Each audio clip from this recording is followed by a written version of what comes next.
Ayan, mula dyan sa LRT1 EDSA top station, ito yung concourse niya sa kaliwa. Ayan o, footbridge sa mga magtutungo dito sa MRT3. Yan naman sa baba, ayan, dumaan yung train. Ito yung generation 4. Ayan yung ano nyo, yung decals niya sa labas. Ang ganda. Palagpasin muna natin. So ito yung footbridge naman na yan. Ayan, patungo dito sa yung mga sasakay sa EDSA bus carousel. So patungo yan ng Baclaran. Ito yung platform ng LRT1. Ito naman yung footbridge na to. Ayan yung concourse pala, sorry. Patungo dito sa MRT3. Pasakay ng tren LRT1. Mga magtutungo ng monumento. At ito naman yung concourse patungo dito sa MRT3.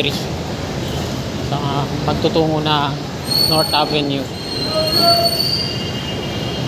Dito sa baba, ito yung rotonda. Ayan o. Diretso patungong Baclaran sa ilalim. Mga pakanan patungong MOA. At pakaliwa naman patungong North EDSA. Ito naman yung mga patungong monumento.